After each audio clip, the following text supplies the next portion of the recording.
Nós gostaríamos de conversar com vocês nesse vídeo, eu e o Matheus, sobre um tema interessante que aparece muito, né, na nossa experiência clínica e que a gente vai chamar aqui com o tema de escapismo neurótico, mas que aos poucos a gente vai trazendo outros elementos, né, Matheus? E aí, só para dar um pontapé inicial, digamos assim, na nossa conversa, quando a gente falou lá no vídeo anterior sobre vontade de sentido, a gente falou que muitas vezes, ao não vivenciar sentido, a gente acaba passando por uma experiência de decaimento existencial e que muitas vezes, quando isso acontece, de algum modo, a gente acaba decaindo em movimentos de vontade de poder e vontade de prazer.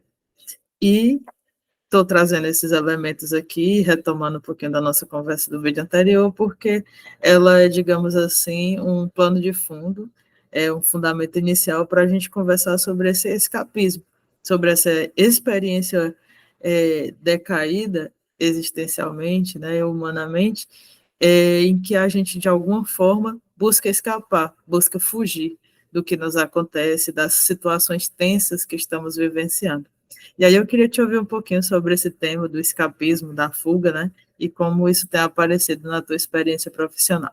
Então vamos falar um pouco disso. Na verdade, é um tema muito comum, né? E está muito ligado também a essa ideia do vazio existencial e do sentido, né? Porque é como a Thaline vinha trazendo, né? Há uma tendência, né?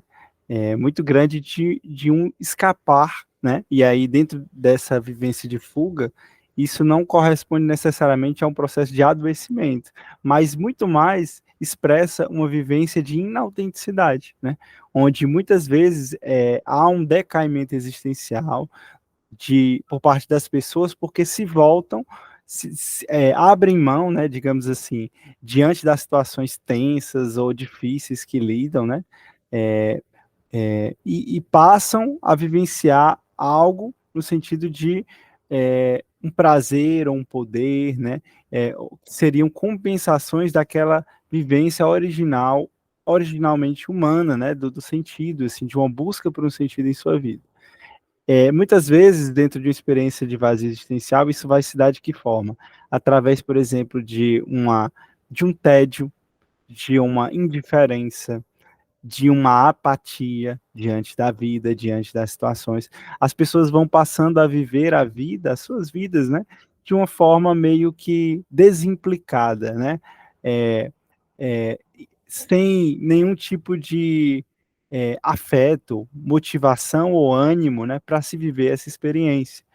E isso não necessariamente por conta de um diagnóstico, de uma doença, de uma psicopatologia, tal como a depressão, né? Mas às vezes é, simplesmente por essa vivência de uma vida que não a contempla, né? Não a anima, não a traz esse vigor de se viver, essa busca, né? Essa busca frustrada de um sentido na vida traz consequências para esse ser humano, né?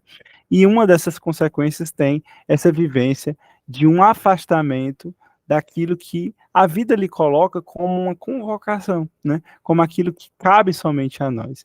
E é muito comum a gente ver isso na clínica, né? Como está presente na clínica pessoas que elas se encontram com a sensação de estarem perdidas, de estarem confusas, de não se conhecerem, não saberem quem são, o que querem, o que devem fazer diante da sua vida, de questionarem se a vida mesmo tem um sentido, né? É, de agirem de qualquer forma, de agirem como todos agem, de agirem conforme somente os outros esperam que eles ajam, e se não agir assim, parece que eles estão errados, né? Porque na verdade eles não sabem o que querem. E tem uma frase que diz que quando eu não sei para onde eu devo ir, né, qualquer caminho serve. Só que na verdade não serve, né? Porque não é um caminho válido a nível existencial, não é um caminho que traz para essa pessoa aquela sensação de realização existencial diante da vida, né? E esse movimento de inautenticidade, né, tem sido, pelo menos na minha clínica, né, assim, atendendo as pessoas, algo recorrente, né? Como também já indo para uma ideia de compensações, né? Diante de uma frustração, de um sentido, né, que não é encontrado, que não é desvelado e vivenciado na vida, né, as pessoas procuram se voltar para outras formas, né, de tentar preencher esse vazio, né, essa sensação de falta de um sentido na vida, e isso muitas vezes se dá através de vivências de prazer ou de poder, né, de se tornarem, por exemplo, mais agressivas com as pessoas, intolerantes com as pessoas, de se voltarem muito, e aí algo bem atual, né, a questão do celular o tempo todo, de estímulos, né, que vão trazer até questões hormonais de prazer, né, a dopamina e tudo. Então, a gente tem aí jogos eletrônicos, a gente tem várias outras formas, compras, né, desenfreadas, uso de substâncias para, sei lá, ter aquela sensação imediata, né, um imediatismo diante, um hedonismo, um imediatismo diante da vida, só que, na verdade, todas essas vivências elas vão ser, na visão da logoterapia, buscas neuróticas, um escapismo neurótico, né?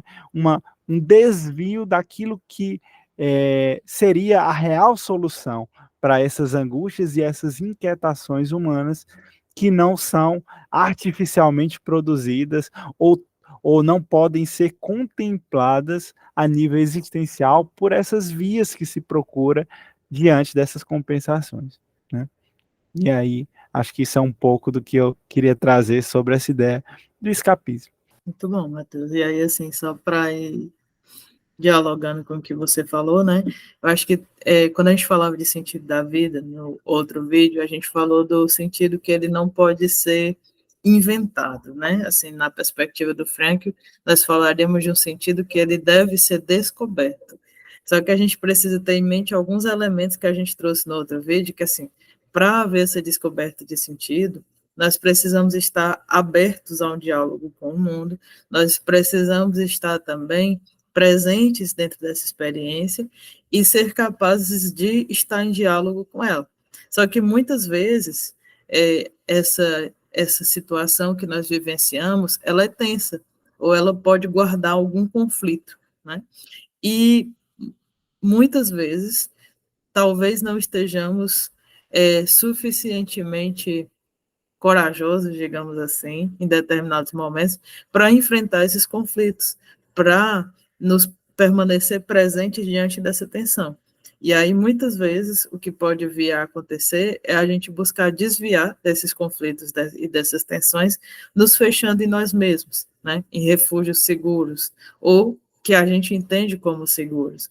Então, ao invés de eu percorrer esse caminho, como você falou, né, de solução, ou seja, de dar a minha resposta àquela questão que a vida fez, que a vida me fez, né, de dar o meu posicionamento autêntico diante daquele questionamento que se apresenta, eu prefiro me recolher, né, e me encerrar em mim mesmo, no refúgio mais seguro que encontrar, né, e aí só que a gente, como você foi falando, né, os refúgios são muitos, né, então às vezes buscar assistir desenfreadamente maratonas e maratonas de vídeos, de séries, né? E aqui o problema não é a série ou o vídeo em si mesmo, mas a função que ele representa desse escape, né? Ou, como você falou, pessoas jogando horas a fio, né? Enfim, várias experiências que têm a ver com tentar me desligar do conflito que se apresenta para mim, né? E aí o que nós precisamos é questionar se esse refúgio é realmente tão seguro, né? E qual o preço de em si mesmar-se, né? Também estávamos falando no vídeo anterior, quando a gente falava de sentido da vida, que ele, vamos dizer assim, pressupõe uma experiência de autotranscendência, de dirigir-se a algo ou alguém, e que uma vez vivenciado esse percorrer esse caminho existencial em direção a algo ou alguém, traz elementos, efeitos de felicidade, de conquista pessoal, de autorrealização. Então, quando não vivencio isso, e prefiro me colocar à margem dos conflitos, e prefiro me fechar em mim mesmo, de uma certa forma eu estou abrindo mão desses efeitos genuínos, desses efeitos que são, vamos dizer assim, frutos de uma experiência autêntica. Então, nós precisamos começar a questionar, né, se esse refúgio para onde muitas pessoas escapam é assim tão seguro, né, e quais são as consequências, quais são as perdas, quais são os, vamos dizer assim, os ônus de fechar-se, né, de não se permitir dialogar com a vida, de realmente ir cronificando um vazio. Como a gente já falou em outros vídeos, né, enquanto percepção de sentido, a logoterapia vai trazer esse elemento do sentido incondicional. Então, a gente pode sempre, de algum modo, desdobrar sentido. Mas, obviamente, quando a gente vai se fechando, em si mesmo manda-se e tornando isso cada vez mais crônico, né? Um caso cada vez mais fechado, mais duro, fica cada vez mais difícil de abrir esse diálogo com a vida e de perceber até mesmo as situações de sentido. Então, às vezes, as possibilidades de sentido podem até passar por nós, mas por não estarmos no movimento de abertura, de presença, nós podemos ir deixando passar. E o quanto isso pode ser danoso, né? E acho que esse escapismo que a gente estava falando aqui no vídeo tem a ver com essas coisas, né? Precisamos pensar se vale a pena mesmo, né? Esses movimentos de escapar, o que se perde com eles, né? E o que se ganha quando nós fazemos, vamos dizer assim, assumimos um outro tipo de postura que, de alguma forma, enfrenta os desafios e não escapa deles, né? Finalizando agora o vídeo, né? Esperamos que vocês tenham gostado do assunto do vídeo de hoje, escapismo neurótico, né? É um assunto complexo, que dá muito pano para manga, né? Mas se vocês tiverem aí alguma dúvida, algum comentário a fazer, coloque aqui, né? O que você achou. E agradecemos por vocês terem assistido o vídeo até aqui e deixamos aí o convite para vocês continuarem acompanhando essa série de vídeos que estamos gravando, certo? Forte abraço e até a próxima.